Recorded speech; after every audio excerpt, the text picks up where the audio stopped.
Hi, welcome to 2-Minute Writing Tips. I'm Kirsten, and today we're going to talk about creating a fantasy world for your story. In other words, a world that exists outside of the time and/or place that we are familiar with.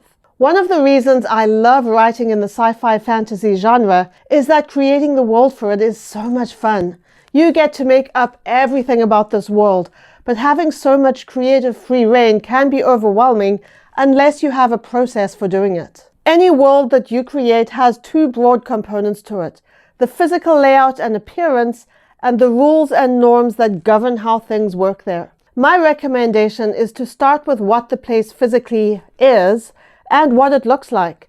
Sci-fi fantasy stories rely heavily on word pictures, and in order to paint those pictures for your readers, you have to know what the pictures look like yourself. Now, if you're visually creative, you can probably sketch out your fantasy world with ease. But if you're like me and cannot draw to save your life, you may need to come up with some system for creating your world. Here's what I did for my story.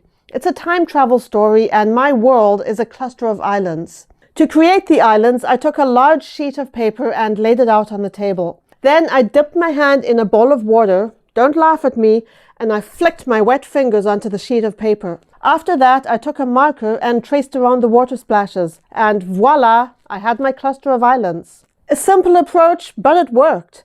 I preserved my drawing, if you can call it that, by taking a picture of it and then printing the picture so I could add the details. Once you have created your world, whether by drawing from your own imagination or by using a completely random process like I did, you need to establish how life will operate in that world. Although you get to make all of the rules, there are some things that you will need to bear in mind. That topic will be covered next week. That's it for today. I'll see you tomorrow.